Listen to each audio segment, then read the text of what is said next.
नमस्कार दोस्तों, बहुत बहुत स्वागत है आप सभी का सरकार स्टडी बेस्ड एजुकेशन में। और इस लेक्चर में हम शुरू कर रहे हैं यहाँ पे विज्ञान एवं तकनीकी और पर्यावरण का जो टॉपिक है प्रीलिम्स में। ठीक है, प्रीलिम्स वाला जो पोर्शन है वो हम यहाँ पर डिस्कस करेंगे।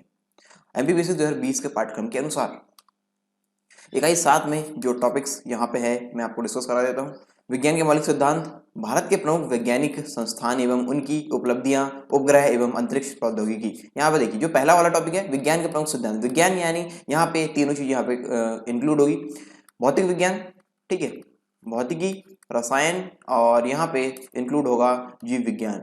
ठीक है, ये तीनों से संबंधित जो भी मौलिक सिद्धांत है वो हम यहाँ पर डिस्कस करेंगे। जैसे भौतिकी से संबंधित हम बात करते हैं गति के नियम वगैरह, ठीक है, और ये ग्रेविटेशन वगैरह है और इस तरीके की चीज़ें, प्रकाश वगैरह है, इस तरीके की चीज़ें हम यहाँ पर डिस्कस करेंगे। रसायन में भी हम इसके जो बेसिक्स है वो लेंगे और जीव विज्ञान में भी इसके बेसिक्स वगैरह हैं वो हम यहाँ पर डिस्कस करने वाले मौलिक सिद्धांत के अंतर्गत।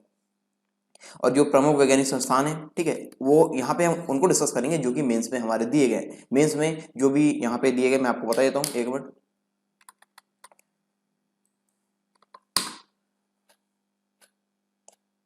ये देखिए, जैसे ये मेंस में यहाँ पे संस्थान वगैरह जो दिए गए हैं, इसरो वगैरह है यहाँ पे, ठीक है, इसरो है और HDSC है और इसके साथ BARC है, DRDO, RRCAT वगैरह है। ये सारे जितने भी हैं यहाँ पर, ठीक है, ये सब हमारे सब हम यहाँ पर डिस्कस करने वाले हैं इसके अंतर्गत। और आगे हम बात करें इनकी उपलब्धियों की, ठीक है, जो लेटेस्ट में इनकी उपलब्धियां क्या है और जो इनके बनने से लेके अभी तक का इनका इतिहास का क्या रहा है, मतलब जो उनके हाइलाइट्स है वो हम यहाँ पर डिस्कस करेंगे। ठीक है, और हम बात करेंगे उपग्रह की, ठीक है, उपग्रह के बारे में बात करेंगे और अंतरिक्ष प्रौद्योगिकी के जो कंसेप्ट है वो हम यहाँ पर डिस्कस करेंगे। और ये याद रहे जो इकाई 7 है, जो मुख्य परीक्षा की इकाई 7 है, जैसा कि हमने डिस्कस कर चुके हैं इससे पहले वाले लेक्चर में कि कितना पाठ्यक्रम हमको पढ़ना है। ठीक है, तो यहाँ पे इकाई 7 के अंतर्गत जो हमको दायरा दिया गया है उसी दायरे में हम लोग रहेंगे। ठीक है, याद रहे इकाई 7 जो मुख्य परीक्षा का पाठ्यक्रम है उसके उसी दायरे के अंदर हम रहेंगे, क्योंकि यहाँ पे बहुत ही कम शब्दों में दे दिया गया है। ठीक है, यहाँ पे वैज्ञानिक संस्थान एवं उनकी उपलब्धि यहाँ पे दे दी है। यहाँ पे बताया नहीं गया कि मतलब स्पेसिफिक नहीं बताया गया कि कौन से वैज्ञानिक संस्थानों के बारे में बात हो रही है। ठीक है, वैज्ञानिक वैज्ञानिक संस्थान तो है, लेकिन यहाँ पे हमको मुख्य परीक्षा को लेते हुए चलना है कि यहाँ पे इतने जो वैज्ञानिक संस्थान दिए गए उन पे हमको गौर करना है। ठीक है, उपग्रह के बारे में हमको पढ़ना है। ठीक है, और किस कक्ष में भेजे जाते हैं, लियो, मियो या फिर हियो, ये low earth orbit, medium earth orbit, इस प्रकार से और ये कितने प्रकार के होते हैं और पोलर सैटेलाइट क्या होते हैं, इस प्रकार से बहुत सारे टेक्नोलॉजीज है जो हमको यहाँ पर डिस्कस करना है। ठीक है, और अंतरिक्ष प्रौद्योगिकी हमको यहाँ पे पढ़ना है।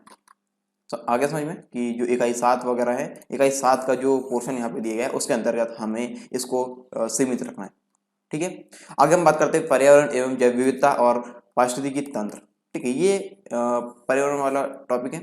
इसके अंतर्गत भी हम जो मुख्य परीक्षा में जो दिया गया हमको उसको ही वहीं तक सीमित रहेंगे। ठीक है, और एमपीपीएससी 2020 की मुख्य बात यह है कि यहाँ पे बहुत सारा जो पोर्शन है वो दोनों में मिलता जुलता है, प्रीलिम्स और मेंस में।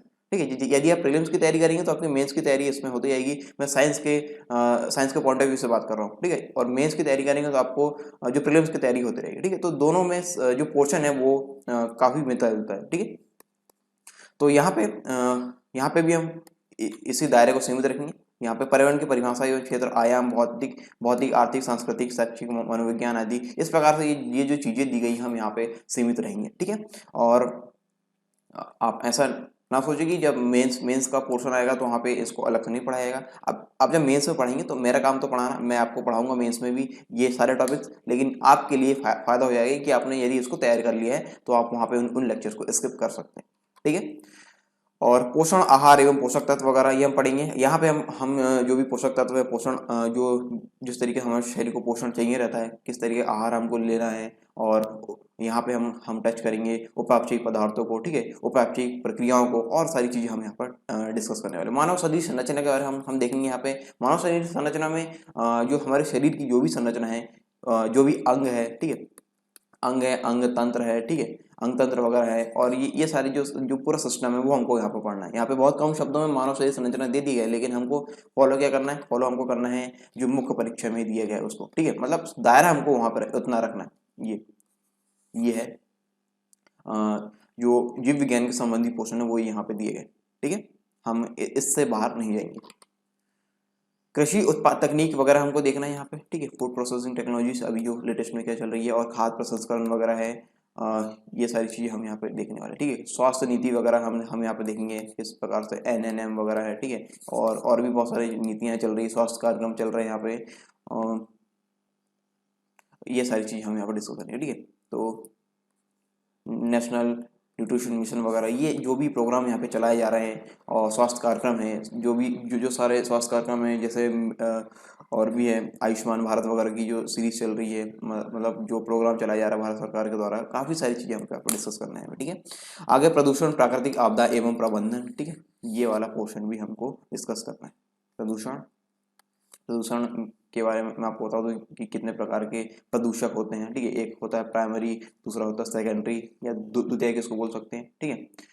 तो ये किस प्रकार से होते हैं, पहला दूसरा पॉल्यूटेंट पे किस प्रकार डिपेंड करता है, और प्राकृतिक आपदाएं में हमको किस प्रकार से बचाव करना है, उसका प्रबंधन किस प्रकार से कर सकता है, ये सारी चीज़ें हम यहाँ पर डिस्कस करेंगे, ठीक है। इकाई 7 में हम इस तरीके से चलने वाले हैं। और हम अभी जो डिस्कस करेंगे वो है विज्ञान के मौलिक सिद्धांत, ठीक है। विज्ञान के मौलिक सिद्धांत के बारे में आपको बताया, तो कौन कौन से मौलिक सिद्धांत हमको यहाँ पे डिस्कस करने हैं। तो विज्ञान के मौलिक सिद्धांत के अंतर्गत हमको न्यूटन की गति के नियम हमको पढ़ने हैं, ठीक है। न्यूटन की गति के नियम, जो भी गति के नियम यहाँ पे दिए गए हैं न्यूटन के द्वारा। ऊर्जा संरक्षण का नियम हमको पढ़ना है। ऊर्जा को ना तो नष्ट किया जा सकता है, ना ही उत्पन्न किया जा सकता है, इसे केवल एक रूप से दूसरे रूप में परिवर्तित किया जा सकता है। इस तरीके का जो संरक्षण का सिद्धांत है वो हमको यहाँ पे पढ़ना है, कहाँ पे ये काम आता है, किस तरीके से कार्य करता है। पलायन वेग को हमको पढ़ना है, किस प्रकार से पृथ्वी से यदि कोई किसी चीज को हमको बाहर फेंकना है तो कितने वेग से हमको फेंकना पड़ेगा कि पृथ्वी से बाहर चली जाए, या फिर चंद्रमा का जो पलायन वेग वो सारी चीज़ हमको यहाँ पर डिस्कस करना है। दाब वगैरह के बारे में हमको डिस्कस करना है। प्रेशर जो होता है, न्यूटन का गुरुत्वाकर्षण का नियम, ठीक है, किस प्रकार चीज़ें जो पिंड है आकर्षित होते हैं, और किस प्रकार का बल होता है, और किन किन चीज़ों पर डिपेंड करता है, ये सारी चीज़ें हम यहाँ डिस्कस करेंगे। पास्कल का नियम पढ़ेंगे, आर्किमिडीज का सिद्धांत हम पढ़ेंगे, डॉपलर का नियम पढ़ेंगे, बर्नौली का प्रमेय यहाँ पर डिस्कस करने वाले हैं, बॉयल का नियम, चार्ल्स का नियम, हुक का नियम, किरचॉफ का नियम, न्यूटन का शीतलन का नियम भी पढ़ेंगे, कूलाम नियम पढ़ेंगे। ये जो विद्युत की वाला पोर्शन है उससे संबंधित है कूलाम का नियम, ठीक है। आवेशों से संबंधित होता है, आवेश संबंधित ओम का नियम, ठीक है। प्रतिरोध वगैरह संबंधित है। मेंडलीव की आवर्त सारणी, जो भी तत्व अभी खोजे गए हैं उसको आवर्त सारणी में रखा गया है, ठीक है। आवर्त सारणी है यहाँ पे, और आवर्त सारणी में किस प्रकार से रखा गया है, परमाणु क्रमांक क्या होते हैं, परमाणु द्रव्यमान क्या होते हैं, किस कौन से ब्लॉक में रखे गए, और उस ब्लॉक में क्यों SP, D और F 4 ब्लॉक यहाँ पे है, उस ब्लॉक में क्यों उन तत्वों को रखा गया, उनकी विद्युत ऋणात्मकता क्या होती है, विद्युत धनात्मकता क्या होती है, बहुत सारी चीजें हमको यहाँ पर डिस्कस करना है, ठीक है।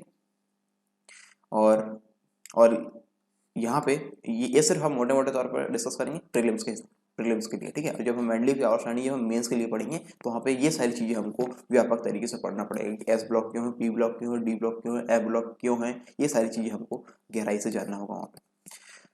उष्मागतिकी के नियम हमको यहाँ पर पढ़ना है। इसके बाद में दाब का नियम पढ़ना है, आधुनिक आवर्त सारणी के नियम, ठीक है, आवर्त का नियम, जो आवर्त सारणी यहाँ पे बनी हुई है उसके नियम पढ़ना है। गैसों का गति सिद्धांत पढ़ना है, संवेग संरक्षण का सिद्धांत, हमें कोशिका सिद्धांत पढ़ना है, ये यहाँ पे बायोलॉजी का पोर्शन शुरू हो गया है। वर्तमान कोशिका सिद्धांत पढ़ना है, और जैव विकास सिद्धांत, लेमार्कवाद, डार्विनवाद, नव डार्विनवाद, पुनरावर्तन सिद्धांत, ठीक है, ये सारी चीज़ें हमको पढ़ना है। ब्लैक होल सिद्धांत, ये कुछ जो सिद्धांत है विज्ञान के मौलिक सिद्धांत वो हमको डिस्कस करना है, ठीक है। तो आगे समझ में आपको क्या चीज़ें हम यहाँ पर लेकर चलने वाले हैं। तो इस लेक्चर में इतना ही। अब हम जो न्यूटन गति के नियम वगैरह है, ऊर्जा संरक्षण नियम, वो हम अगले लेक्चर में शुरू करते हैं। Thanks for watching.